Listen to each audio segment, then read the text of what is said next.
Okay, so you may not recognise this, but this afternoon I am Derek Watson. So I'm here with the joy of introducing Hélder Costa to give a talk about his journey of how he came to be one of our guest speakers on this programme. So he was a student at the University of Sunderland. He was the elected president of the Students' Union, and he holds a number of roles and has just started his career with International Newcastle. So I should think we'll have a very interesting talk from him this afternoon. And without any further ado, I shall pass over to Hélder and put myself on mute. So off you go. We'll take questions at the end, Hélder, if that's okay. Yeah, that's fine. I have a bit of a presentation just because, I mean, it helps me guide my line of thought. So I'll try to share that with you, and it has some like contacts that you might find useful. Yeah. So, oh, sorry. Just let me know if you can see. Yeah, I'm going on mute now, so I'll enjoy your talk and speak. Thank you.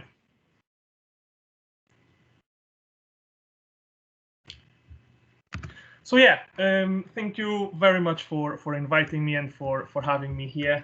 My name is Hélder, and I work with, I have a few roles at the moment. My full-time paid position is with the Prince's Trust as one of their trust executives.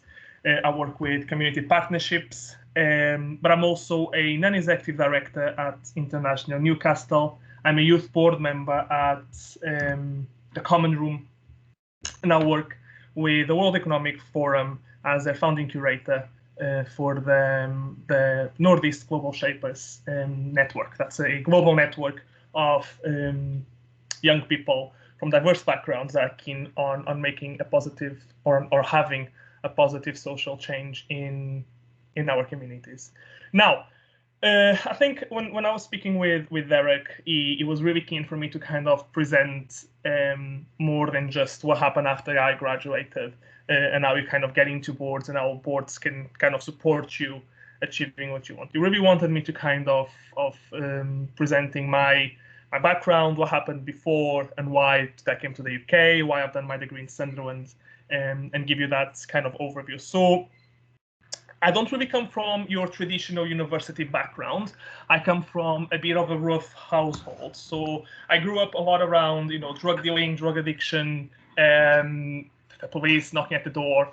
And I remember thinking when I was very young that I really didn't want that for my kids. So I got my head around, I think in that time you kind of think you can either, go through the same path or you need to make a change. And I wanted to make a change. So I was a very, very focused student. I had the opportunity of being in some of the best schools in the city. And I thought I really want to do my university. Now, in Portugal, things are slightly different. And then for me to do university there, I would be a burden to my family, or to my mom particularly, a bit longer. So I decided to kind of take some time off and have a good think about if I should save money to kind of spend 3 years there at uni, or what did I want to do. And that's what I've done. I took my first gap year. And during that gap year, I saved up some money. I thought, actually, there is a world out there for me, and I want to go on and find it. And that's how I kind of arrived to Sunderland to attend university and do my business degree. Now, when I left Portugal, I had a very specific idea that being at university was a tool, okay? There is, I believe, over 2 million students at universities, and they all have a degree by the end of it. So the key is to kind of understand what you can do while at uni to make yourself more employable. More recently, like I told you before, non-exec at International Newcastle, youth board member, founding curator, and trust executive. So at university, I thought, let's crack on and let's find things to do, okay? I needed to have those 15 years worth of experience so that I could go to job interviews and they would say, that's the guy I want, okay? That's the guy I want to work with me.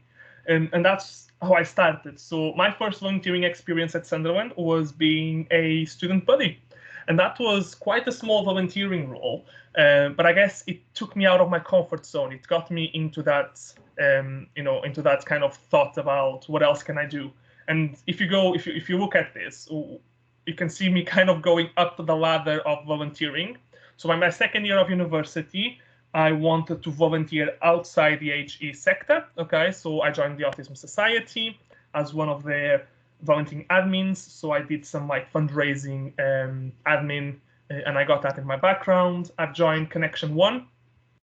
So I supported organizations around the Northeast startups doing their business plans or their financial forecasts or their HR policies. And that kind of gave me, skills to talk about in job interviews. And finally, when I reached my last year of university, is when I kind of made the decision of being like, I really want to get the good volunteering opportunities, the volunteering opportunities that will make me known in the community. And that's why I ran for, or applied in that case, for the school coordinator position. As a school coordinator, I started to get to know, SLT members of the university, get to know the students' union a bit better. By the end of the year, I was running for president and had the luck of being elected. And I think that was what probably changed my mindset from going into the corporate world, probably, PwC, into the charitable sector, international development and youth work. So I became a students' union president, and I've had some fantastic experience while there. I remember we had a trip to the Baltics, okay, and as I arrived back to the UK, I'm absolutely exhausted. And I asked my chief executive if I could stay home for the day. I was a bit too tired. It was a week-long conference, and I stayed home. A couple of hours later, she gave me a call and she was like, "Actually, Hélder, we really need you to come to this conference to do a small presentation." And I mean, it was meant to be just people from the arts sector. And I thought, I mean, that's chilled. It's just students, a few artists. I definitely can talk about climate change. And I got there, and as I kind of see the massive audience that I need to speak with, it wasn't artists and students. We were talking about the MP for Sunderland Central, vice chancellors. We had the mayor for the North Tyne Authority. So big local decision makers were there, and I was meant to talk side by side with them about climate change. And I think I've done it. I've talked about avocados and climate change. Don't ask me why, but I've led that with humor. And by the end of it is when I kind of met the common room, and they said actually they were inspired by my speech, by my passion for the young people, and they invited me to get into their boards. Okay, but obviously that came to the end, and I thought I am ready for the job market. I want to go on. I want to get promoted. I want to, build myself a career. I decided not to rerun for election, probably a bit arrogant of me. And then the global pandemic hit. Okay, the global pandemic hit. I go completely crazy applying for roles, and everyone says no. Okay, they're either withdrawing the job offer. The internship was finishing. They're not able to offer me the position anymore, or just a completely vacuum. And I thought, whoa, that's interesting. At the same time, my partner told me that she was pregnant. Okay, so my mind goes completely crazy on how am I gonna, have a child, support my family, have a job in the middle of a global pandemic. And I think a lot of us went through it at that time, about kind of considering what we really want to do for our future. And, just like before university, I took some time. During the pandemic, I did exactly the same. I took time, I took the money issue out, so I went back to work for the same job I had while at uni. Okay, so the money issue was out, and I focused on, I kind of started to look at myself as if I was some sort of product. Okay, and just like when we look at the product, we look for features. When an employer looks at me, he looks for skills or experience that he's keen on. So I needed to get myself out there. And that's when I, rather than keep on applying for roles and competing with people that are way more skilled than I was, I focused on developing myself, okay? And I focused on boards. And I remember I was going through Vaughan, and there was this one board that's kind of popped out, and that was International Newcastle. They were looking for a non-executive director, and they were looking for people with a lot of skills. Okay, I mean, for you to have an idea, at International Newcastle, I work with the local deputy leader for Newcastle, the honorary consul, French consul. So I work with like very strategic decision makers. And I thought, you know what, I'm going to give them a call and have a chat. And that's what I've done. So I've called Declan. She's the director of International Newcastle. We spoke, and I was trying to be as honest as I could with her and say, actually, you know, I don't have as much experience as someone else does, and I really don't want to be a burden for your board. I really don't want to be, you know, someone that you need to be teaching everything. And I think she was honest with me, and she said, actually, we all have. We have a board full of finance and marketing, and that's the sort of thing we can talk and discuss with you about. What we can teach you is a younger perspective. What we can teach you is that innovative approach to challenges. And boards are specifically keen on that sort of skill, because that's something that we can't teach. Okay, so I joined International Newcastle, and I think that was completely life-changing for me. International Newcastle is a local community interest company, and what we do is that we support young people in being global citizens. We kind of bridge the gap between communities, so we tend to fight the far right and racism, and we obviously act as ambassadors for Newcastle across the world. And we do this by kind of connecting organizations at the local, a national, and a global level in Newcastle, and support them in delivering on their mission or on their projects. And with them, I had the opportunity of, you know, I work with the British Council. I am a member of the Internationalism Alliance, which is this national meeting that brings on several organizations to make a global Britain per se. I think what I really want to get across here is my current role with the trust that I got nearly a year after I've left the Students' Union. I've only got it because I am a board member. Okay, so going back to the point of me as a product to the employer, I had the feature that the other competitors didn't. I was very well connected. Okay, I knew the people they want to work with. I knew the partners they want to partner with. I was a quick route into these organizations. I already had the contacts.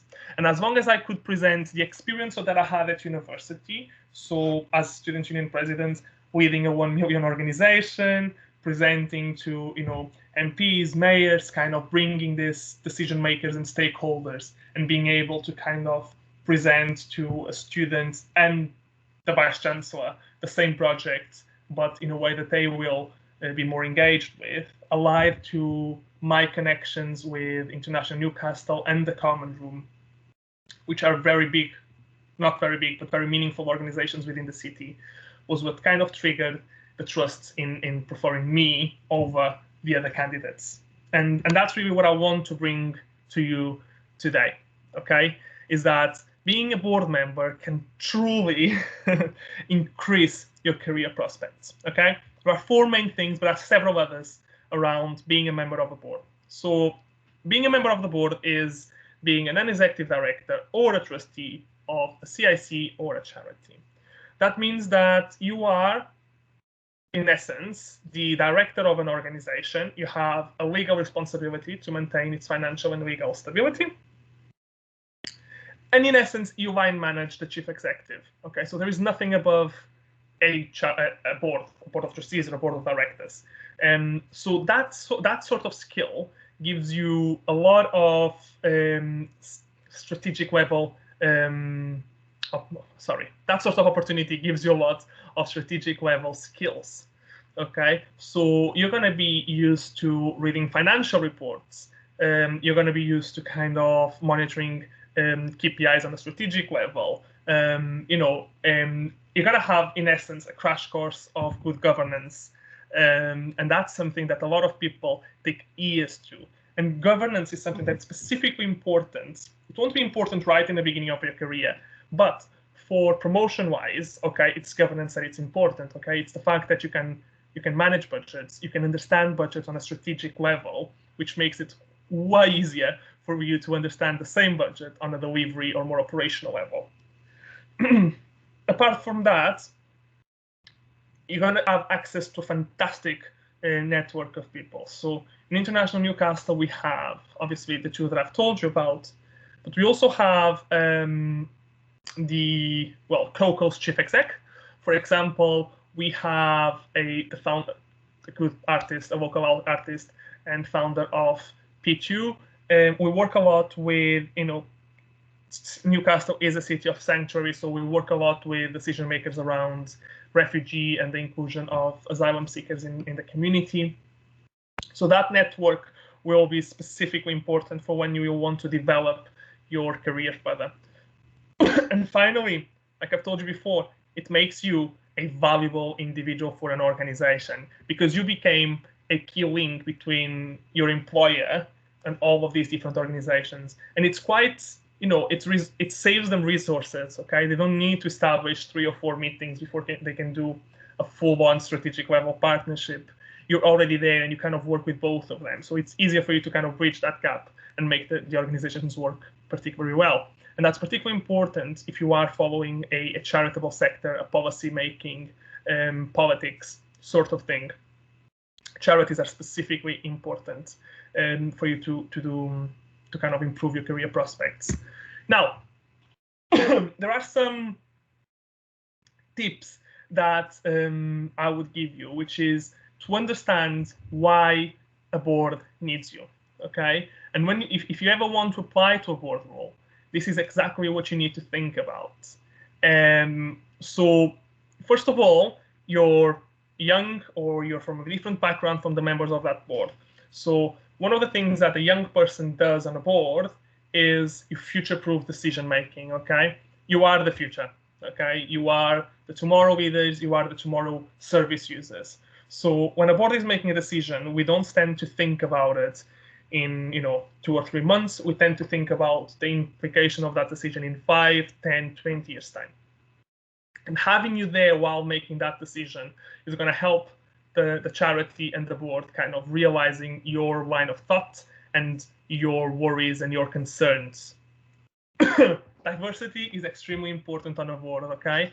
So different ages, different races, different sexualities, different genders. It's important for a board because we really need to have as many voices around the decision as possible to make sure that it kind of has a bit of everyone, okay? It kind of took into consideration different aspects, and when the decision is made, it's the best we could for our service users. Finally, stakeholder representation is really important on boards as well.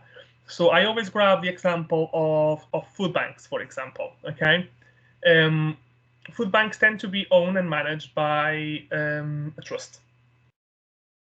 And trusts tend to have on their boards, I think it was 90% of trustees tend to be called Dave or John. They tend to be white and they tend to be over 50, okay?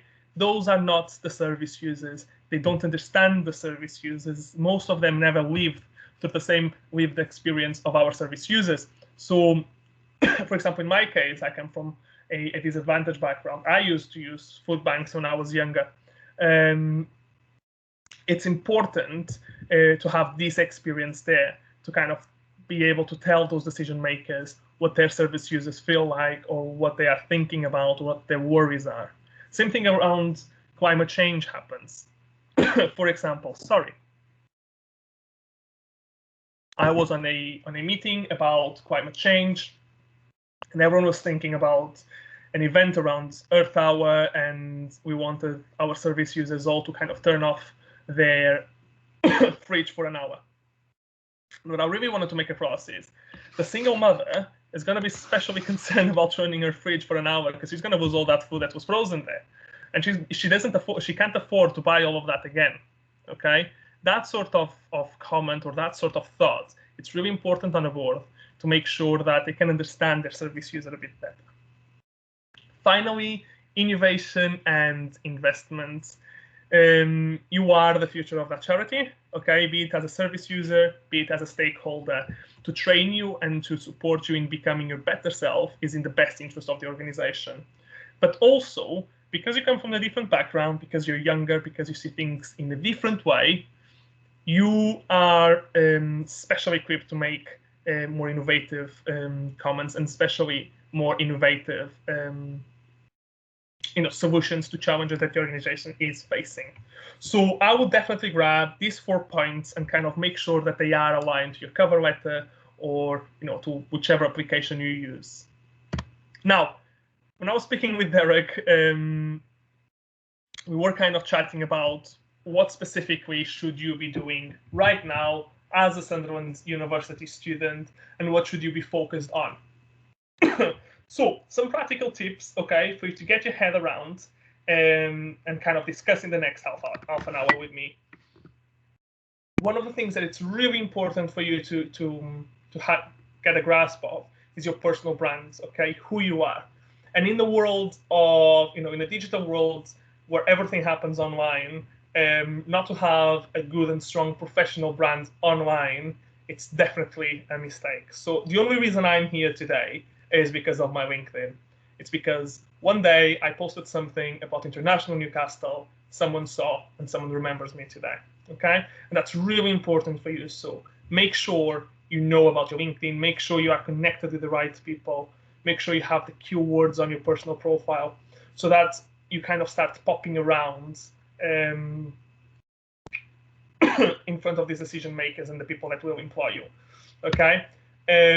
Another important practical tip is to know what university is to you, okay? I'm going to remind you, everyone has a degree. So how many were they? 2.38 million university students when I graduated with me, okay? Or at least were at university with me. That's a lot of degrees, okay? What do I have important or special that will make an employer look at me in a different way, okay? So for me, particularly, were boards. What I normally recommend young people to get into is boards because they will change the way you see things and they will change your network. So tip number 2, use to the top, okay? Make sure you kind of understand what boards you want to be into. So obviously, I work with international stuff. I work with international development and youth. So things like International Newcastle and the Common Room were very useful for me, but it was also something that was close to my heart. It was also something that I cared about. I care about racism. I care about world equality. I care about those things, and I've experienced some of them myself. So because I cared about it, it makes me and it helps me making a better contribution to those to the service users of those charities. And finally, make sure. I've told this to several people. Nowadays, every opportunity is at the distance of a click, okay? Particularly with Corona, every opportunity is at the distance of a click. So you just need to make sure that the click is yours, okay? You need to make sure that you have the right people on your feed. And it's not on Instagram or on Facebook. It's normally on LinkedIn that the people share those opportunities, okay? And you just need to make sure you saw it, you clicked it, and you applied for it at the right time. And that's not going to happen if you don't network. That's not going to happen if you don't get yourself out there. That's not going to happen if you don't make your face and your name and your experience known, okay? So, I mean, this is my journey. I tend to think that I am quite high on my volunteering and then executive positions, but I am just starting my career. And I mean, I'm open for any questions. I'm going to leave you with my contact details. And impressively, I took a bit longer when I was practicing. The floor is yours. Ask me any questions you want. And those are my contact details. So if you ever want to reach out, use this, okay? Thank you. Thank you, Hélder. That was inspirational. I'm so pleased that we've had you to come and talk to us today. Does anybody have any questions for Hélder? You can put your hand up on Teams. Anybody got any questions? Hi, Deborah.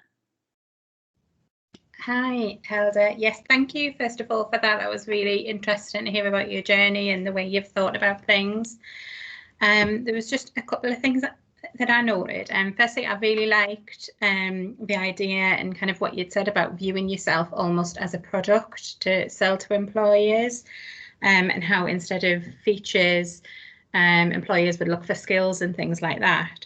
So I was just wondering, how did you go about kind of analysing yourself and your skills in that way? And are there any tips on that that you could offer to students? Yeah, I think I've done a couple of soul searching sessions. So I normally use a coach, and I know that the university has the coaching service, the employability services. So I would recommend that for a start, but also to kind of take your time. And sometimes when I speak with people in the beginning of their careers as well, what I tend to recommend them is, sit down one day, okay? Think about what do you want to do in 5, in 10, and in 15 years' times. Think about specific roles, okay? And then what I do is normally I'll go and I'll look for a job opportunity like it. So if I want to be a chief exec in a multinational, okay, I'm going to look for a multinational recruiting. And I'm going to see what sort of experience and skills are they looking for. And then I'm going to think about what do I have and what I don't have. And if in 10 years' time I want to be into that position, then I have 10 years to have the experience and the skills that they're asking for that I'm missing. Does that make sense? Yes, that's great. Thank you. Great advice.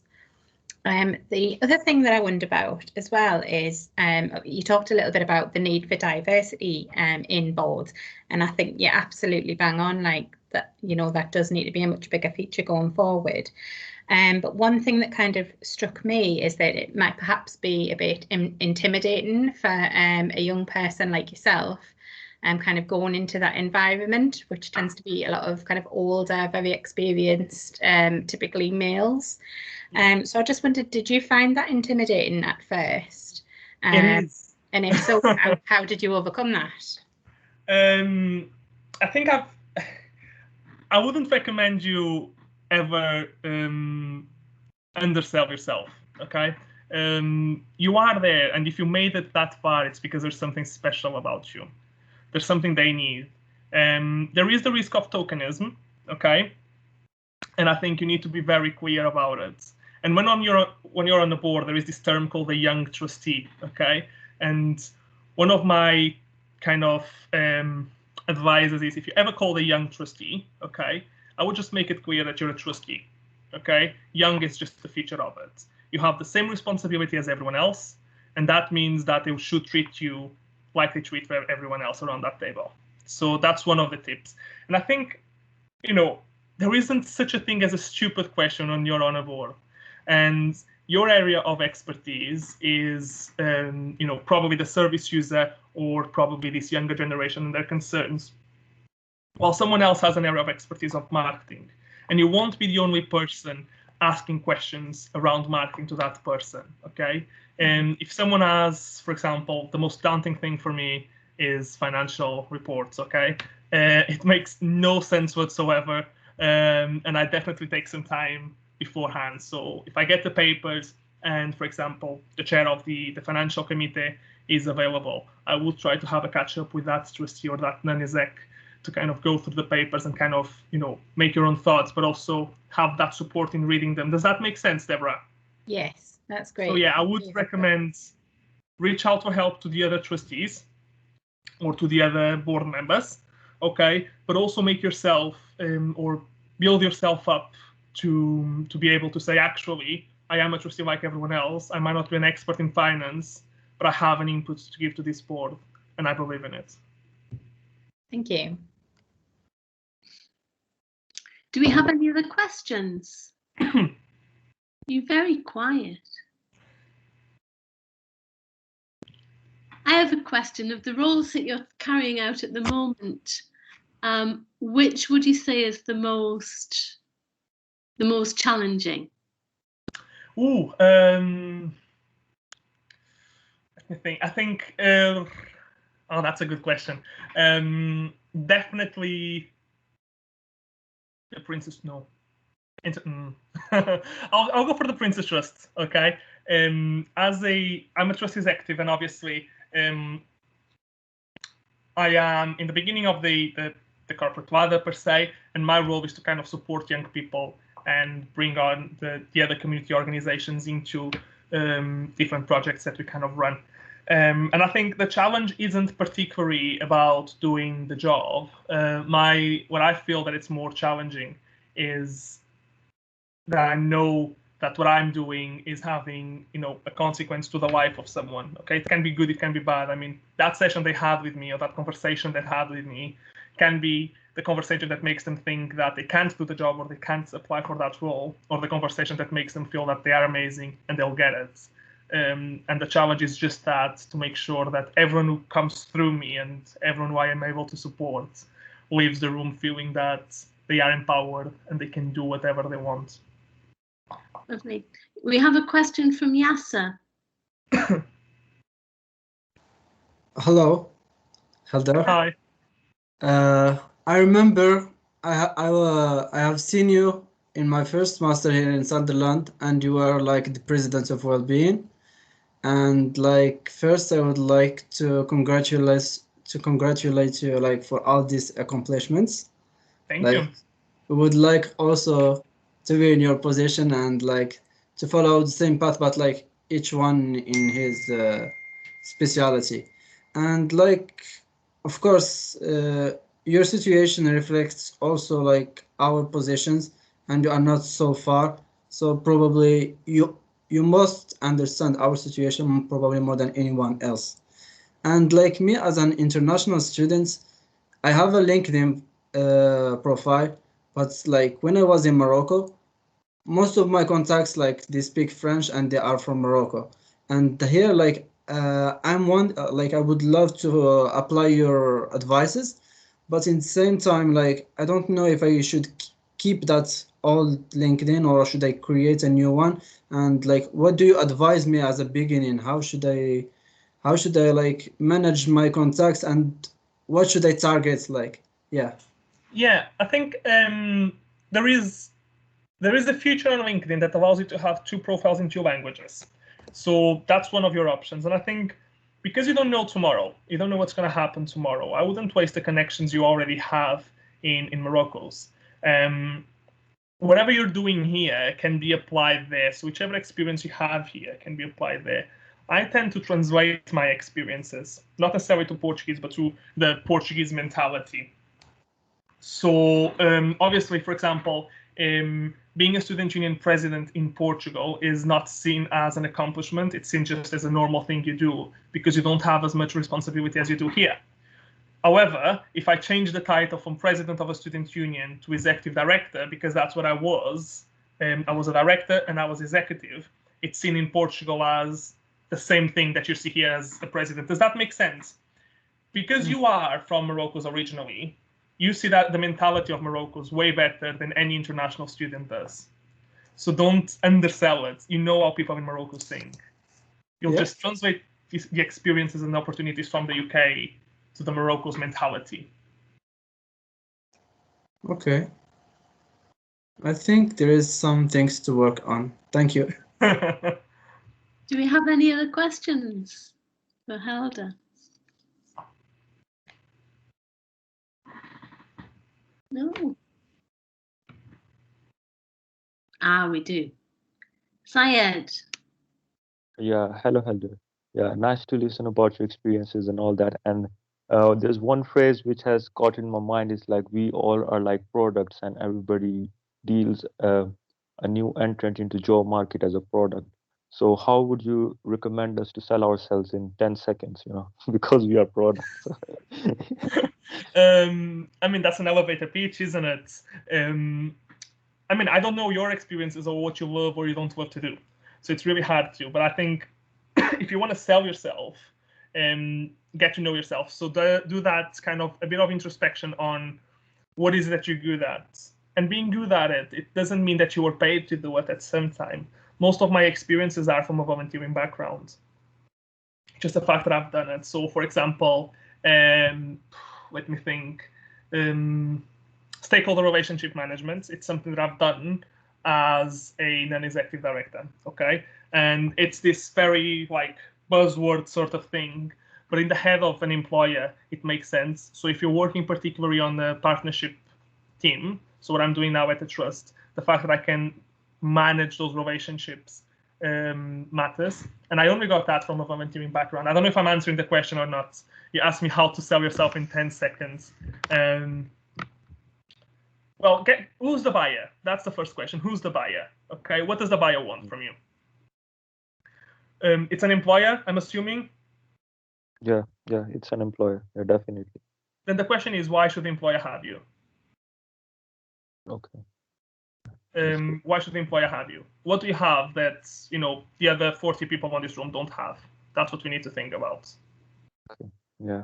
Thank you. Thank you. Hopefully it will help.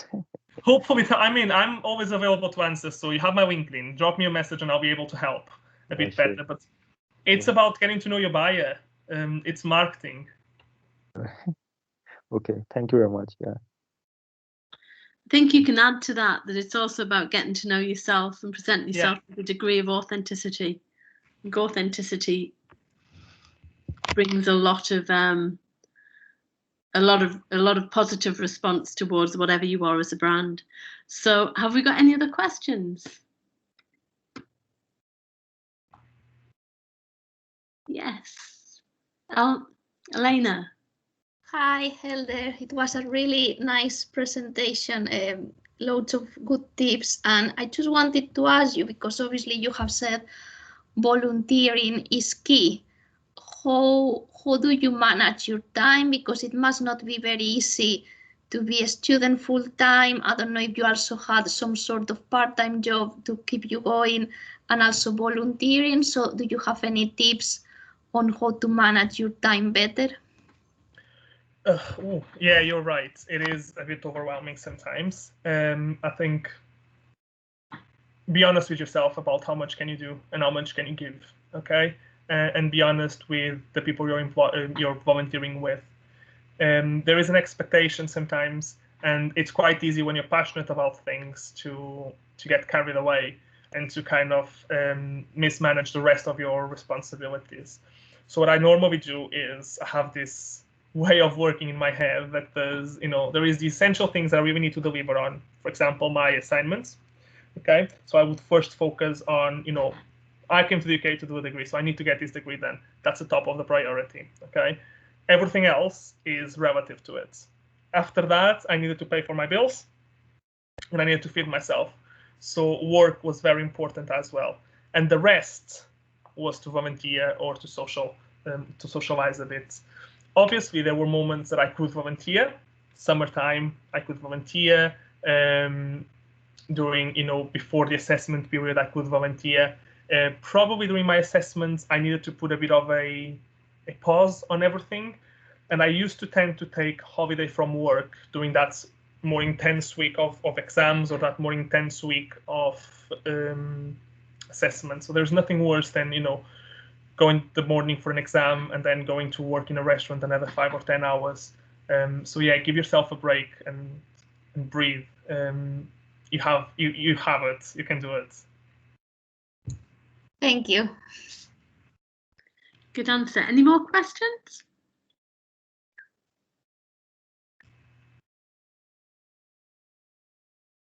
Yeah, I think we might be just about done there, Hélder, I think. I think if anyone ever wants to be in touch or to have a chat with me, I've dropped my email and my LinkedIn there. So do be in touch and I'll be able to help you a bit better, particularly on how to sell yourself. It's probably something that we need to talk a bit more than just in a session. Okay. Well, I'd like to say thank you very much. And if we can give a kind of virtual round of applause or some nice comments, some feedback comments into the guest, that would be really good. So thank you again for giving us your time today. Thank you everybody for coming to listen. It's awful when you have to talk and there's no audience. So thank you for inviting. And I think Deborah's there, who was part of the organising team. So thank you to Deborah as well for putting that effort in. And of course, thank you to Dr. Watson in his absence. We hope he solves his technical issues soon. So Lovely. Thank you very much, Hélder. Thank you very much, everyone. Okay, thank you. Thank you. Thank you all. Bye-bye. Thank you. Thank you. Thank Have a you. nice Thank day. you. Bye bye.